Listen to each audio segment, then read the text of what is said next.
Income tax return 31 जुलाई के पहले अगर नहीं भरते हैं तो क्या पेनल्टी है और क्या नुकसान होने वाला है।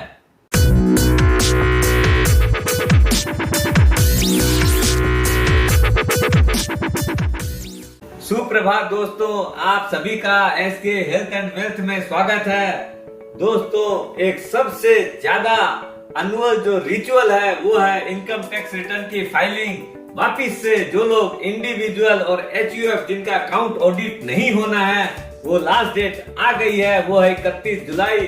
और गवर्नमेंट इस बार इसको एक्सटेंड करने के कोई मूड में नहीं है, इसलिए दोस्तों कमर कस के तैयार हो जाइए और समझ लीजिए जिन लोगों ने ऑलरेडी रिटर्न सबमिट कर दी है और कुछ छूट गया एआईएस के हिसाब से टैली किए बिगड़ ही लगा दिए हड़बड़ी के अंदर, तो उन लोग के पास में रिवाइज रिटर्न लगाने का भी एक मौका है, उसे मिस मत करिएगा।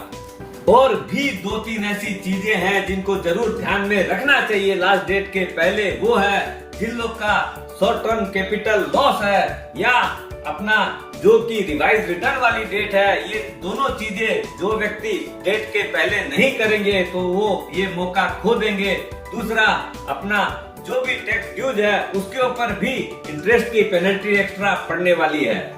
लास्ट डेट का मीनिंग और एक भी है। आगे क्या था कि बहुत लीनियंटली गवर्नमेंट ट्रीट करती थी, अब गवर्नमेंट बहुत ज्यादा स्ट्रिक्ट हो गई है। डे 1 से 1000 रुपया मिनिमम पेनल्टी है और वो आगे जैसे जैसे समय बीतेगा वैसे वैसे पेनल्टी 5000 रुपया भी बढ़ सकती है, इसलिए भी अपने को समय से पहले रिटर्न सबमिट कर लेना चाहिए।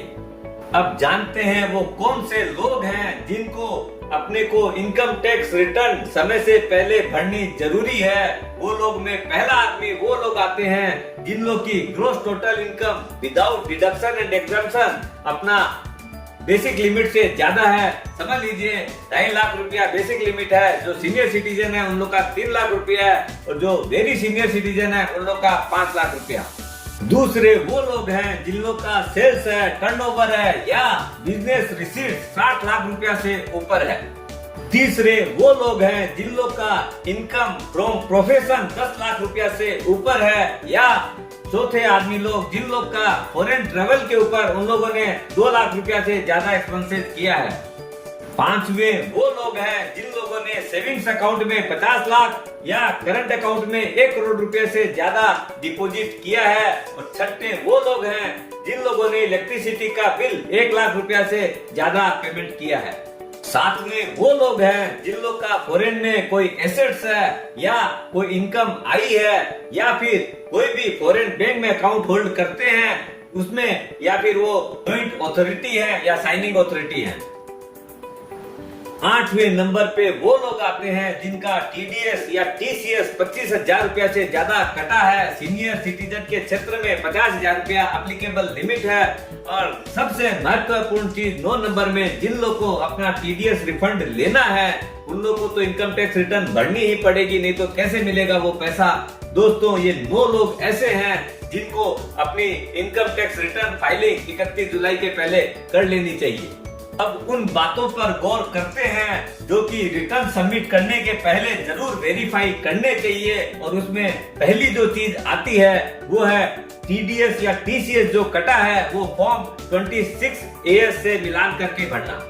दूसरी चीज आती है कैपिटल गेन स्टेटमेंट, अपना शॉर्ट टर्म और लॉन्ग टर्म अपने स्टॉक ब्रोकर और म्यूचुअल फंड का लेके उसको मिलान करके भरना। जो लोग सैलरीड एम्प्लॉइज हैं उन लोग के लिए फॉर्म 16 या 16A एम्प्लॉयर से लेना और उसमें जो ब्रेकअप है वो देखना। चौथी चीज है अपने जितने भी तरह के इंटरेस्ट पाए हैं ऑन ओल्ड डिपॉजिट हो, चाहे फिक्स डिपॉजिट हो, अपने कोई भी गवर्नमेंट बॉन्ड्स हो, एनसीडीज हो या सेविंग्स अकाउंट का इंटरेस्ट हो, ये सारी चीजों का मिलान करना।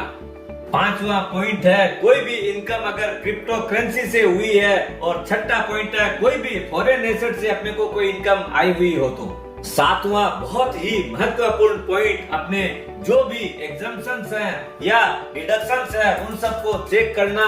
जैसे 80C में 1.5 लाख रुपया तक का एग्जम्पशन, 80D के अंदर मेडिक्लेम वगैरह का 25,000 रुपया, 50,000 रुपया पर सीनियर सिटीजन का, और 80G जो लोग डोनेशन दिए हैं, और 80TTA जो सेविंग्स अकाउंट में अपने को 10,000 रुपया तक का एग्जम्पशन मिलता है। इस तरह के जो भी सेक्शंस हैं उन सबको चेक करना और अपने को एग्जम्पशन क्लेम करना।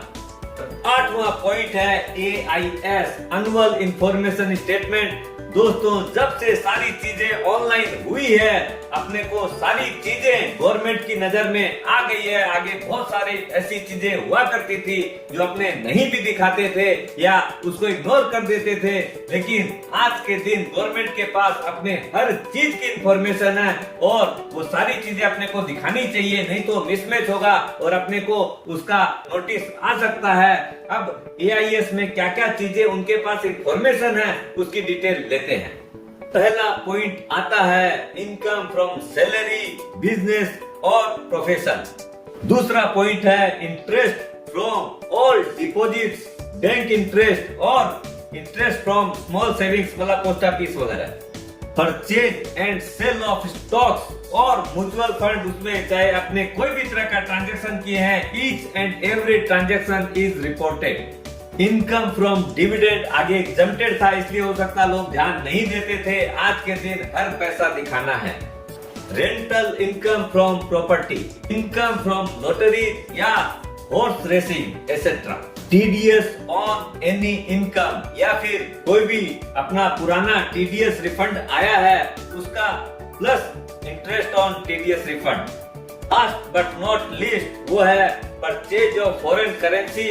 दोस्तों, ये सब ऐसी चीजें हैं जो कि अपने हो सकता है इग्नोर भी कर देते थे, लेकिन अब सारी इंफॉर्मेशन अपने IT डिपार्टमेंट के पास है, इसलिए उसको मिलान कर ही अपने को टैक्स रिटर्न रेडी करना चाहिए। जब सारा काम हो गया तो एक जो सबसे महत्वपूर्ण चीज लास्ट में जो करने की होती है वो है ITR को वेरिफिकेशन करना। दोस्तों, जब तक अपने वेरीफाई नहीं करते हैं, अपनी ITR वैलिड नहीं होती है। उसमें सबसे जो प्रमुख चीज है वो है आधार बेस्ड, उसको OTP द्वारा कर सकते हैं, या जो लोग नहीं कर सकते हैं वो लोग अपना उसको साइन करके भी बेंगलुरु भेज सकते हैं। और भी कई रास्ते हैं, डीमेट अकाउंट से, नेट बैंकिंग से या फिर बैंक ATM से भी अपने वेरीफाई कर सकते हैं, लेकिन जैसे भी करें ITR जरूर वेरीफाई करना है। अब अपना IT रिटर्न का काम कंप्लीट हो गया। दोस्तों, स्वस्थ रहिए, मस्त रहिए और शांत दिमाग से जीवन को आनंद लीजिए।